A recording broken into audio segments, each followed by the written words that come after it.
David, I've got some fantastic news to share. Governor Abbott just tweeted, "Prayers answered. All hostages are out alive and safe." That's our first official confirmation that this situation has come to a peaceful end to those congregants who were swept up in this terrifying situation. But the tweet from Governor Abbott a short time ago, "Prayers answered. All hostages are out alive and safe." No information at this point in time directly from Colleyville Police or the FBI, which are the law enforcement working directly in the situation. But obviously the governor has been looped in on this. We know the president was briefed on the situation earlier today, and Governor Abbott has confirmed now that all hostages alive and safe. David, while you were talking a short time ago, I saw some law enforcement vehicles moving around behind you as well. I don't know if that's just a repositioning of things or if you're starting to see a little more movement from your position.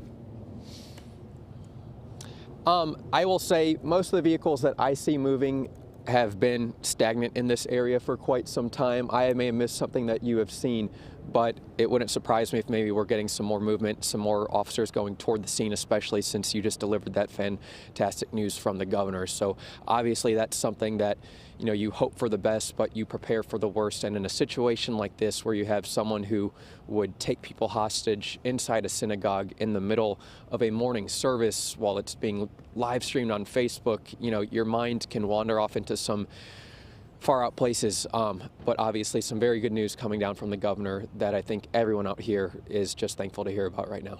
Yeah, and obviously the governor didn't mention how many hostages were released.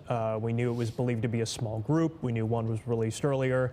The governor's tweet also did not mention anything at this point in time about the hostage taker, whether that person was taken into custody, whether that person was injured.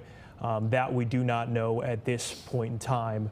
But of course, this is quite a fantastic bit of news for people who have been watching this situation from really all around the world throughout the day to find out what happened at Congregation Beth Israel.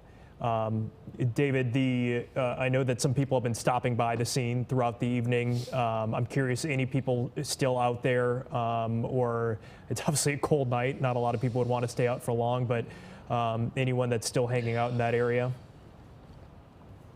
Yeah, it's not as many people as it was earlier. There is one woman who I'm trying to track down because I'll just tell you candidly, I spoke to her maybe 30, 40 minutes ago, and she was kind as I walked by her car and said a few words to me, and I asked her who she was with, if she was media or if she was with law enforcement or this local church, and she looked at me very emotionally and just said, "I'm just here."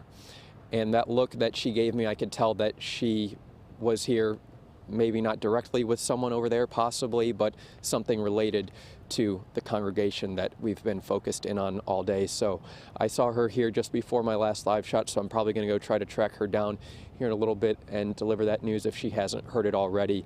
But not as many people as we saw earlier today, because obviously the temperatures are getting much colder and it's getting late out here. But still a scene with, I would say, at least a few dozen vehicles out here, and some people who obviously have been praying for the news that just came out.